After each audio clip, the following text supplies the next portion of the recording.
Students बच्चों, आज हम चैप्टर नंबर 20 के शॉर्ट क्वेश्चन सॉल्व करते हैं। इसमें आपके 10 क्वेश्चन हैं, लेकिन आपके स्मार्ट सिलेबस में 8 हैं। क्वेश्चन नंबर 4, 20.4 और 20.6 ये आपके स्मार्ट सिलेबस में शामिल नहीं है। हम 20.1 जो है वो स्टार्ट करते हैं। ये 20.4 और 6 हम कर लेंगे एक दफ़ा डिस्कस, लेकिन आप लोग इसको अपने फाइनल एग्ज़ाम के लिए तैयार ना कीजिएगा। अच्छा जी, 20.1 है, Bohr's theory of hydrogen atom is based upon the several assumptions. Do any of these assumptions contradict the classical physics? के जो बोहर की assumptions हैं उसमें से कोई ऐसी assumption है जो जो है कंट्राडिक्ट करती है क्लासिकल फ़िज़िक्स पे, क्लासिकल फ़िज़िक्स से, यानी क्लासिकल फ़िज़िक्स में वो थ्योरी और तरह से बताई हो, तो बोहर के पास्टुलेट जो है वो कुछ और उसके बारे में कहते हैं। अब इसके लिए ये है कि जो बोहर का एक पास्टुलेट है कि stationary state according to Bohr theory जो हाइड्रोजन एटम है उसकी जो स्टेट्स होती हैं, इलेक्ट्रॉन जो हैं वो अपनी ख़ास स्टेट्स में रिवॉल्व करते हैं। Electron revolve around the nucleus in certain allowed orbital without radiating energy. तो इसने कहा था विदाउट रेडिएटिंग एनर्जी, तो ये जो है इसका पास्टुलेट जो है ये क्लासिकल फ़िज़िक्स से कॉन्ट्राडिक्ट करता है, क्योंकि according to classical physics the frequency इसमें, हाँ इसने ये कहा था कि इसमें रेडिएट एनर्जी नहीं होती। क्लासिकल फ़िज़िक्स के मुताबिक जो है वो कॉन्टीन्यूसली जो इलेक्ट्रॉन है वो रिवॉल्व करते हुए एनर्जी रेडिएट कर रहे होते हैं। Frequency postulate of Bohr theory of hydrogen atom states that the energy is radiated by an atom only when the electron jump from one state to another, या और in other words we can say that it make transition, मतलब कि ये एक जगह से दूसरी जगह ट्रांसफ़र होता है from higher state to lower state, यानी अगर हायर स्टेट से लोअर स्टेट में आएगा तो ही एनर्जी एमिट होगी। तो लेकिन क्लासिकल फ़िज़िक्स में ये था कि रिवॉल्व करते हुए इलेक्ट्रॉन जो वो वैसे ही एनर्जी रेडिएट करते हैं, तो ये इसकी कॉन्ट्राडिक्शन थी। अच्छा जी, नेक्स्ट सेकंड क्वेश्चन है, what is meant by the line spectrum. Line spectrum का क्या मतलब है? Explain how the spectrum can be used for the identification of the elements की आइडेंटिफिकेशन से के लिए इसको कैसे इस्तेमाल किया जाता है। लाइन स्पेक्ट्रम का क्या मतलब है? अभी जो हमने बोहर का पास्टुलेट पढ़ा उसमें आपने देखा कि उसके मुताबिक जब इलेक्ट्रॉन हायर स्टेट से लोअर स्टेट में जंप करते हैं तो जो एनर्जी दोनों की एनर्जी लेवल्स का जो डिफरेंस होता है उसके इक्वल जो है वो एनर्जी एमिट होती है या फोटोन एमिट होता है, उतनी एनर्जी का जो दोनों एनर्जी लेवल्स के डिफरेंस के बराबर होता है। तो इस तरह से हर एटम जो होता है, हमने हाइड्रोजन एटम की स्टडी इसमें पढ़ी है, तो हर एटम जो होता है उसके एनर्जी लेवल्स जो होते हैं, हर एलिमेंट के एनर्जी लेवल्स अपने होते हैं, जिनकी ख़ास एनर्जी लेवल्स होते हैं जिसमें वो इलेक्ट्रॉन इवॉल्व करते हैं।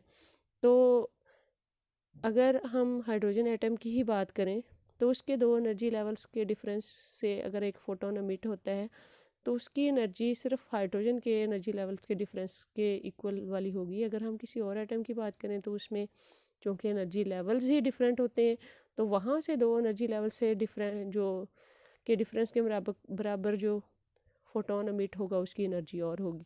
तो इस तरह से फोटोन की एनर्जी जो है वो ये डिसाइड कर देती है कि ये जो है कौन सा एलिमेंट है या एटम है जिसमें से ये निकल रहे हैं। और लाइन स्पेक्ट्रम हम क्योंकि हर एक की अपनी स्पेसिफिक एनर्जी की लाइन होती है तो इसलिए हम उसको लाइन स्पेक्ट्रम कहते हैं। लाइन स्पेक्ट्रम जो है वो हर एलिमेंट का दूसरे एलिमेंट से डिफरेंट होता है और इसी से हम आइडेंटिफाई करते हैं कि ये कौन सा एटम है। इसके बाद थर्ड क्वेश्चन है, can the electron in the ground state of hydrogen atom absorb a photon of energy 13.6 electron volt and greater than 13.6 electron volt. आपको पता है कि जो हाइड्रोजन एटम है उसके ग्राउंड स्टेट की जो एनर्जी है वो कितनी है? वो 13.6 इलेक्ट्रॉन वोल्ट है। तो फिर ये क्या करेगा, जो हाइड्रोजन एटम है वो 13.6 इलेक्ट्रॉन वोल्ट एनर्जी का फोटोन ही एब्जॉर्ब करेगा। तो फिर वो उसमें से एमिट होगा, यानी उससे ज़्यादा का अगर होगा तो वो एनर्जी जो होगी वो बच जाएगी। उसमें से ओनली 13.6 जो है 13.6 इलेक्ट्रॉन वोल्ट जो है उतनी एब्जॉर्ब करेगा एटम, बाकी एनर्जी जो होगी वो फोटोन की बच जाएगी। तो उसको 13.6 इलेक्ट्रॉन वोल्ट का अगर मिल जाता है या उससे ग्रेटर एनर्जी का फोटोन मिल जाता है तो एटम जो है वो आयोनाइज हो जाएगा, यानी उसकी जो ग्राउंड स्टेट है उसमें से इलेक्ट्रॉन जो है वो एमिट हो जाएगा, बाहर निकल जाएगा और पीछे आयन बच जाएगा। इस तरह से हाइड्रोजन एटम को आयोनाइज करने के लिए जो रिक्वायर एनर्जी होगी वो 13.6 इलेक्ट्रॉन वोल्ट या उससे ज़्यादा, यानी 13.6 इलेक्ट्रॉन वोल्ट से ग्रेटर होगी। तो इस तरह से जो हाइड्रोजन एटम है वो क्या करेगा, वो 13.6 और greater than 13.6 electron volt energy का जो है वो एक्सेप्ट करेगा, लेकिन ग्रेटर एनर्जी जो होगी 13.6 इलेक्ट्रॉन वोल्ट से जो ग्रेटर होगी वो स्प्रेड हो जाएगी kinetic energy of in the form of kinetic energy of the electron, यानी वो इलेक्ट्रॉन जो मूव करेगा वो सरप्लस एनर्जी उसकी काइनेटिक एनर्जी को मिल जाएगी। अब how can the spectrum of the hydrogen atom contains many lines when hydrogen contains 1 electron. तो हाइड्रोजन इलेक्ट्रॉन जो है वो उसकी बहुत सारी लाइंस कैसे बन जाती हैं, हालांकि जो कहते हैं कि उसका तो एक ही इलेक्ट्रॉन होता है, लेकिन ये है कि बेटा एक इलेक्ट्रॉन जो है वो ज़रूरी नहीं है कि वो हर वक्त जो है वो अपनी ग्राउंड स्टेट में ही हो, वो एक्साइटेड स्टेट में भी हो सकता है, कोई अप स्टेट में भी हो सकता है। उसकी जो स्टेट्स हैं वो n = 1 2 3 4 5 इस तरह से बहुत सारी स्टेट्स हैं, वो उसकी एक्साइटेड स्टेट्स कहलाती हैं। तो ये भी हो सकता है कि वो अपनी सेकंड स्टेट हो उससे जंप करे फर्स्ट में जाए, थर्ड स्टेट में हो उससे जंप करे फर्स्ट में जाए, फोर्थ स्टेट हो उससे जंप करे फर्स्ट में जाए। तो हर एनर्जी स्टेट से जब इलेक्ट्रॉन जंप करेगा, और ये भी ज़रूरी नहीं है कि वो मतलब थर्ड एनर्जी स्टेट पे है तो वो जंप करके फर्स्ट पे ही जाए, वो थर्ड एनर्जी से सेकंड पे जा सकता है और थर्ड एनर्जी से फर्स्ट पे भी जा सकता है। तो थर्ड एनर्जी स्टेट से जब वो सेकंड पे जाएगा तो एक डिफरेंट फॉर्म की लाइन होगी, फोटोन की एमिट लाइन स्पेक्ट्रम होगा। और इसी तरह अगर थर्ड एनर्जी स्टेट से फर्स्ट एनर्जी स्टेट पे इलेक्ट्रॉन जंप करता है तो फिर जो फोटोन एमिट होगा वो एक डिफरेंट एनर्जी का होगा। तो इस तरह से आपको डिफरेंट लाइंस जो हैं वो एक टाइम पे मिल जाती हैं। ये वाला क्वेश्चन आपके फोर्थ क्वेश्चन उसमें शामिल नहीं है स्मार्ट सिलेबस में। नेक्स्ट हम करते हैं fifth question, is the energy conserved when an atom emits a photon of light. कि बिल्कुल एनर्जी जो होती है वो law of conservation of energy के मुताबिक वो कंजर्व रहती है, कि जब कोई फोटोन जो है वो एमिट होता है, यानी कोई भी एटम जो है वो एक्साइटेड स्टेट से डी एक्साइट होता है तो फिर क्या होता है, फोटोन एमिट होता है। जब फोटोन एमिट होता है तो इस तरह से जो है वो एनर्जी जो है वो कंजर्व रहती है, ठीक है। उसने उतनी एनर्जी जो होती है पहले इलेक्ट्रॉन ने एब्जॉर्ब की होती है तो वो एक्साइटेड स्टेट में गया होता है, एटम एक्साइटेड हो जाता है लेकिन जब डी एक्साइट होता है तो वो सेम एनर्जी का फोटोन जो है वो एमिट कर देता है। तो इस तरह से एनर्जी जो है इस प्रोसेस में एक्साइटेशन और डी एक्साइटेशन में कंजर्व रहती है। देन 6 है कि explain why the glowing gas gives only certain wavelength of light and why the gas is capable of absorbing the same wavelength. Give a reason why it is transparent to other wavelength। यानी ये क्या है कि सिर्फ एक ख़ास किस्म की जो लाइट अगर हम डालेंगे या ख़ास वेवलेंथ की होगी वही जो है वो उसको मतलब गैस जो है वो ग्लो करेगी, अगर कोई बाकी होंगी उनके लिए वो ट्रांसपेरेंट होगी।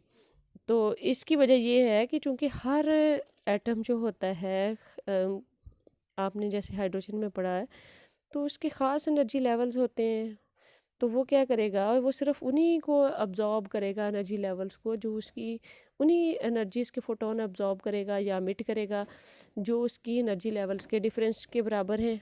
जो उसके बाकी होंगी एनर्जीज़ जो कि उसके एनर्जी लेवल्स के डिफरेंस के बराबर नहीं होगी, उससे डिफरेंट होगी, तो वो क्या होगा, वो उनके लिए ट्रांसपेरेंट, यानी वो उसमें से वैसे ही एनर्जी जैसे गुजर के चली जाती है तो वो आगे गुजर के चली जाएगी, वो उनको ऑब्जॉर्ब नहीं करेगा। वो किन को ऑब्जॉर्ब करेगा, वो सिर्फ उन्हीं फोटोन को ऑब्जॉर्ब करेगा जो उसके एनर्जी लेवल्स के डिफरेंस के बराबर होंगे। ठीक है, तो इसलिए जो गैस होती है उसके एटम जो होते हैं they are capable of absorbing the same wavelength and that is and is transparent to the other wavelength, कि जो उनकी एनर्जी डिफरेंस से निकलने वाले फोटोन के वेवलेंथ के बराबर होगी तो वो उन्हीं वेवलेंथ को ऑब्जॉर्ब करेंगे, बाकी वेवलेंथ के लिए वो ट्रांसपेरेंट होंगे। नेक्स्ट है कि what do we mean when we say that the atom is excited. इस चीज़ का क्या मतलब होता है कि एटम एक्साइटेड है। इलेक्ट्रॉन अपने नॉर्मल स्टेट से जंप करके अगर हायर एनर्जी स्टेट में चले जाएं तो हम उसको कहते हैं कि एटम एक्साइटेड स्टेट में चला गया है, एटम जो है वो एक्साइटेड है, हम कहते हैं एटम इज़ एक्साइटेड। आगे 8th क्वेश्चन है, can X rays be reflected, diffracted and polarised just like any other waves, explain. क्या एक्स रेज जो हैं क्या उनको भी हम दूसरी वेव्स की तरह रेफ्रेक्ट और डायफ्रैक्ट या पोलराइज किया जा सकता है? बिल्कुल, जो है ये एक्स रेज जो हैं ये रिफ्रैक्ट भी हो सकती हैं और रिफ्लेक्ट भी हो सकती हैं, डायफ्रैक्शन भी इनकी हो सकती है, पोलराइजेशन भी हो सकती है, क्योंकि इनमें वेव नेचर होती है ना इनकी। तो इस तरह से जो ये होती हैं एक्स रेज, ये वेव और पार्टिकल दोनों तरह की इसकी नेचर होती है। तो इस तरह से ये सारे प्रोसेसेस जो हैं वो इसमें हो सकते हैं। नेक्स्ट 9 क्वेश्चन है कि what are the advantages of the lasers over ordinary light. जो सिंपल लाइट है उसकी निस्बत जो है वो इसकी लेज़र लाइट के क्या ख़ास एडवांटेजेस हैं। तो लेज़र लाइट जो होती है ये एक मोनोक्रोमेटिक लाइट है, मोनोक्रोमेटिक है और फेस कोहेरेंट लाइट है। मोनोक्रोमेटिक का मतलब है कि इसके जितने भी फोटोन्स होते हैं उन सब की वेवलेंथ सेम होती है। और कोहेरेंट लाइट होती है, कोहेरेंट मतलब उसका फेस जो है वो हर जगह पे सेम होगा सारे की सारी वेव्स का। और इस तरह से जो है this light can produce the interference which is used to produce holograms. आपने अभी अभी इसके एडवांटेजेस पढ़े हैं कि हम इनकी जितने आपने वो 9 इसके यूजेस पढ़े हैं वो सारे इसके एडवांटेजेस ही हैं कि हम इसकी इन प्रॉपर्टीज़ की वजह से हम इसको इस जगह पे इस्तेमाल कर सकते हैं। तो ये फोकस भी जो है वो बहुत अच्छी तरह से हो सकती है, शार्पली फोकस है इसकी जो नेचर है। तो इसकी वजह से हम इसको मेडिकल में, इंडस्ट्री में और किसी भी जगह पे जहाँ पे इस तरह की बीम की लाइट की ज़रूरत हो हम इसको इस्तेमाल कर सकते हैं। यानी आपने जो अभी 9 यूजेस पढ़े हैं आपने उसको थोड़ा सा शॉर्ट करके वही इस क्वेश्चन का आंसर दे देते हैं। Explain why the laser action could not occur without population inversion between the atomic level. Population inversion के बगैर जो है वो लेज़र एक्शन क्यों अकर नहीं हो सकता। पॉपुलेशन इन्वर्जन का मतलब होता है कि आपकी मेटास्टेबल स्टेट में इलेक्ट्रॉन जो है वो as compare to ground state या लोअर एनर्जी स्टेट वो ज़्यादा हो जाए। अगर ऐसा ना हो तो फिर जो है वो लेज़र एक्शन क्यों नहीं हो सकता, चूँकि अगर इस तरह से ज़्यादा इलेक्ट्रॉन मौजूद होंगे तो फ़र्ज़ करें एक इलेक्ट्रॉन अगर अपनी जो मेटास्टेबल स्टेट है उससे जंप करके नीचे वाली स्टेट में आ जाता है, लोअर स्टेट में अगर आ जाता है तो इस तरह से वो एक फोटोन प्रोड्यूस कर देगा जो इनिशिएट करेगा लेज़र एक्शन को, क्योंकि वो उसके आगे जितने भी उसी लेवल के फिर होंगे वो दूसरे जो होंगे दूसरे इलेक्ट्रॉन्स होंगे उस स्टेट में, वो क्या करेगा, वो उनको स्टिमुलेट करेगा कि वो डी एक्साइट हों और इस तरह से उसी तरह के सेम फोटोन जो है वो कंटिन्यूसली प्रोड्यूस हों। तो लेज़र एक्शन के इनिशिएशन के लिए, उसको स्टार्ट करने के लिए मेटास्टेबल स्टेट में पॉपुलेशन इन्वर्जन होना, पॉपुलेशन इन्वर्जन का प्रोसेस जो है वो बहुत इम्पोर्टेंट है, बहुत ज़रूरी है।